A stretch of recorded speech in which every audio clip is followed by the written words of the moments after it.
What up though, y'all? It's Chris. Appreciate you connecting with me while I do my 10,000 steps. I might be a little squinty because the sun is in front of me. I'm walking towards it. It's getting worse and worse. But let me remind y'all, I'm on that 5,000 climb. By the end of the year, I'd like to reach 5,000 subs. So if you've come across my content and you like it, give your boy a follow. Give me that sub. Stick around for a bit. But let's get into the topic at hand, man. And it's these OF chicks. We got ones that's homeless. So y'all remember I made a video a little bit ago where I was talking about a lot of these OF chicks, they were broke because outside of like the top 10%, the other 90% are making below minimum wage. So they are not making a livable wage off of doing whatever content it is that they're doing on OF. They just not making any money. If you're making a couple $100 a month, and many aren't even doing that, but you're making a couple $100 a month, that's just not enough money to pay them bills. So you got women struggling with that. But now it's a whole different struggle. You got women that are homeless. Now I try not to judge, but this information is available because they put that out there. So don't be like, oh, you're judging, you don't know this situation. Only reason why I know of this stuff is because they put it out there. So don't blame me, blame them. If you put the stuff out there, hey, people are gonna analyze it. It's that simple. For me, from what I've observed, people typically end up homeless when they've mismanaged resources.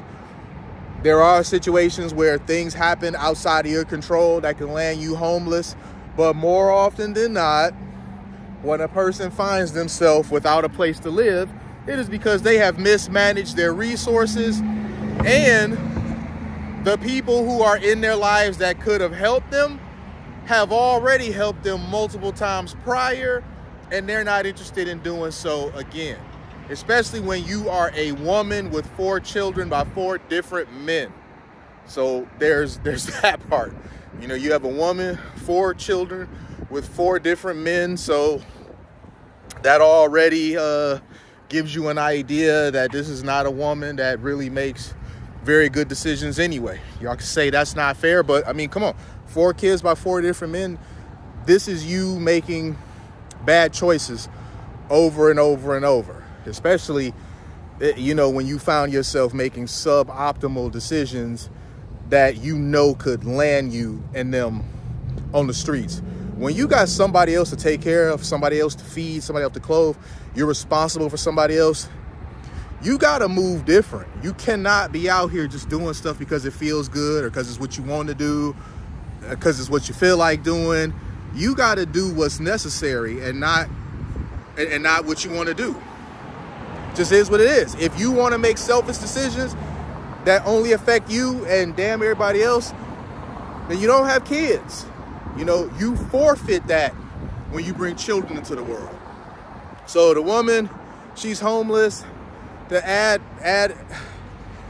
nonsense on top of it, she was in a shelter and she was working out of the shelter. This is a world that I really didn't know about. I didn't know that you could be homeless and have a job, and I think she was talking about credit cards and stuff. It's different. I'm used to hearing a person homeless, they being out here, panhandling. It just sounds like luxury homelessness. And because of that, you oftentimes have these women that are kind of glamorizing it, which seems to be what was happening in her case. She's sitting up here posting videos daily about what she's going through being homeless. And somebody talked to her about posting the videos. And according to her, they communicated to her that she could post the videos, but she kind of had to not show other people and not give off the location and all this sort of stuff. And so she continued to post. She said the next day, though, she got asked to leave by somebody else, another administrator or, you know, somebody executive level who could make decisions to boot people. They told her, you know, she had to leave. When she inquired about leaving, the guy was like, you know, why are you posting the shelter on the internet? Now, honestly, I can understand why that would be an issue. You know, regardless of the fact that you may want to act like this is something glamorous and not something to be ashamed of, and that's part of the problem as well, is that shame needs to come back because there are circumstances that people, men and women, find themselves in, but it does seem like more women, that they're just not ashamed of the circumstances. They're not ashamed to find themselves in you know, certain predicaments. There's just no concern about that. They're a little too comfortable exposing their failure to operate in the capacity of a, you know, just a competent adult. They're just way too comfortable showing that off. So you got people in there, regardless of how you may feel about showing yourself, they're not interested in doing so. They don't want to end up possibly on TikTok or IG or wherever your video lands at. They don't want to out themselves. They may have friends and family, and they're, unlike you, they're embarrassed of their situation. They know they messed up. They know they made stupid decisions, and they're embarrassed by them and really don't want more people to know about what's going on in a predicament than necessary. And here you come, posting what your room look like, posting what you're eating, you know, just posting you doing laundry, kind of like vlogging that you homeless. The focus, the priority seems to be making content of you being in a shelter than getting the hell out of the shelter. Now, maybe I'm wrong, but you know, this is just what I believe anybody with a rational thinking brain would see with this. It just seems like you're more focused on making content of you being in the shelter living than getting the hell up out of there. So she said the guy was like, you know, kind of like bullying her. I'm so tired of that, man. People, when someone holds you accountable, it's not bullying. You're in a homeless shelter. You got 4 kids and you got a job that you're supposed to be working, and your focus is doing this stuff. You're way too focused on making content for the internet than handling your responsibilities and obligations in real life. And now that this man is bringing that to your attention, which someone needs to, you're talking about you believe he's bullying you, you felt like he was being mean, all this sort of stuff. Telling you what you need to hear is not bullying you, it's not being mean. And see, I think us as men, we're just used to this because people typically don't sugarcoat for us. When we screwing up as men, when we fucking up, when we doing stupid stuff, we're always held accountable for it. Like, we are used to people saying, what are you doing, man? Like, in no way, shape, or form would this be an acceptable behavior for a grown-ass man. He's homeless. Like, let's say he don't have children. He's just homeless, and he's, like, worried about making content and stuff. People are like, dude, what the hell are you doing? You don't have time for that. You broke. You broke. You don't have a place to live. You do not have time to be focusing on stuff like this when you don't even have a place to hang your coat up and call your own. So she said he was being mean by reminding her, you don't own this, you know, this isn't your, you know, this isn't your room. That's not being mean. That's giving you a reality check. You doing too much for somebody that ain't got a place to live, you know. So they asked her to leave. So she was talking about how she was stressed and stuff about having to find a place for her and her 4 kids to go. Okay, but the thing is that not everybody is going to feel sorry for that. You know, you got to know that people are going to, because you have kids, people are going to handle you, you know, softer, gentler than they would a man.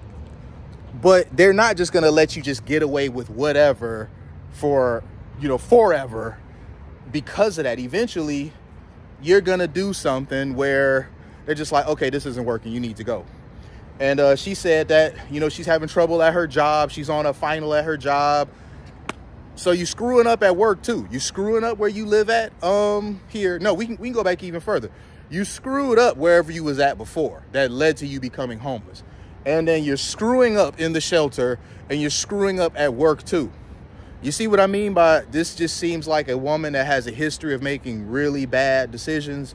And when the bad decisions turn into bad outcomes and she has to face them, it's everyone else's fault. You guys are being mean by telling me that I don't own this place. You guys are being cruel by kicking me and my children out. I mean, what about you? What about the things that you are doing that are putting you and your children's place to stay and your livelihood in jeopardy? What about you? All of this goofy stuff, man. And, honestly, I don't even know why a lot of women are even bothering with OF now, because it's very clear that it's not the payday it once was. If you were one of the women that got on board and you was kind of, a bad chick, and you got in there on the ground floor, you were able to, really get your foot in the door and start making some money. But then when something is easy and people make a lot of money doing it, you get an influx of Me Too's that are trying to come in there and do it. So women are like, oh, I can just, show TNA and show my feed or whatever and make a lot of money. Of course, you're going to have a bunch of women, a bunch of new women signing up to do it. And the bubble has now burst. No one's winning really except the top 10% and OF the site itself. Because if you only making a couple $100 a month, OF still gets a cut off of it. So if you've got millions of users that are only making $50, $100, $200 a month, OF is still taking a cut of it. So they're still winning. And then obviously the ones that are really killing it up top, they're getting a cut of that. So who's winning is OF, and the women up top. Is way past the point for new women to be signing up for it, because it's just not lucrative anymore, especially if you just some average chick. Now this chick, she's not a bad looking woman, but she's nothing special. She's got 4 kids. She's got a bunch of tattoos, including some huge chest tattoo or whatever. I mean, this is just, I look at her, and again, this isn't me being offensive or trying to be offensive in any way, but I look at her and I understand right out the gate why she's not making a ton of money on OnlyFans. Like she likely will just never make any real money on OF, because she's too old and just too tatted up and stuff to really, get away with that, man. Plus, let me tell you, OF. And here's the part that no one really wants to say. When it comes to OF,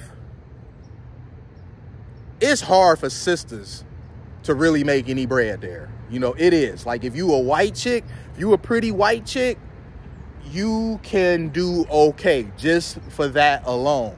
But if you a sister, even if you an attractive sister, you're going to have a much harder time, because who is the predominant user base on OF? It is mostly white males, and white males typically like white females.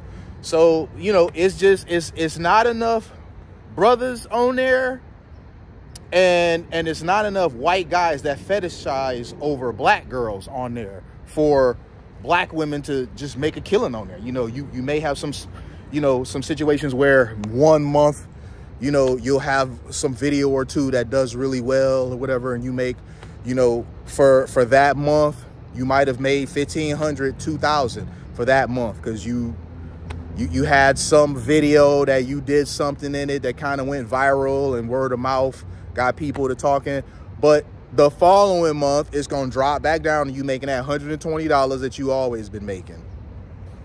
So it's not really the place to go for sisters to make a killing. If you a pretty white chick, young, fit, and blonde, blue eyes, just all the things that white men like really love in white women, you will probably do okay. But sisters, as I said, It's not enough black dudes on there for you to make a killing. And on top of that, the white guys that are on there, which is, you know, the majority, it's not enough of them on there that fetishize over black women for you to make any money. So it's just not really a good, I don't even want to say career choice, because you really, if you having to work a regular job along with doing OF and you still homeless, this obviously is not a career. It's not something that could be categorized off of a career. You're not even making enough to buy food for the month. You know, if you're only making $100 to $200, even if you're making $300, you got 4 kids. You're not even making enough money off of there to feed y'all. Forget the bills. You're not even making enough money off of there monthly to just feed all of y'all. So it's not really a good career choice. But listening to her, I just really was getting a lot of no accountability vibes. You know, it's like she really didn't get why she was in the situation that she was in. She was saying, like, she don't know who to listen to. One person told her one thing, then another person told her another thing the next day. I get that. I can understand why that will be confusing, sure. But what I don't get is why, just overall, forget one person telling you one thing and another person telling you another thing. Why just overall did you not ever think in your mind, I just shouldn't try to make content here? You know, because you could be like, oh, I'm homeless and this and that, and make the vlogs out of your car, or, you know, when you're on your way to work, and just people will understand. Be like, I can't film the shelter. You know, I can't film the shelter. And I'd be willing to bet that the reason why she ended up being told to leave is because this isn't her first offense. Because she didn't say anything about whether she was in trouble there or not. But being that she's on her final at work, it's very easy to believe that she's probably been in, you know, reprimanded prior there at the shelter. But people, when they want sympathy and likes and, you know, support, they won't tell you the stuff that they did that was messed up. They'll only tell you what's happening. They won't tell you a version of events where they're the villain, only them being the hero or the victim. So she's probably had some prior stuff, because I can't imagine them just like, oh, you just got to get out with no warning. Because she said there was no warning. Likely, because they don't just boot out a woman with 4 kids on a first offense usually. So I'm imagining that she probably got told some things before. And then on top of that, other people who were there were complaining about the fact that she always got to pull out her damn phone and start recording stuff. And they don't want to end up anywhere on the internet being exposed for being in the shelter along with her ass. And, you know, majority rules. If enough people complain about this, it's like, okay, listen, you creating an uncomfortable situation for many people here. We got to go ahead and let you go. So let me know what you guys think about this, man. OF chicks ain't just broke out here. Like I was talking about in the previous videos, some of them is so down bad that they done found themselves in homeless shelters. If that don't tell you that you need to leave OF alone and do something else, I don't know. I just don't know what will. But I appreciate y'all connecting with me, man. I'm gonna continue stepping. I'll let y'all later. Peace.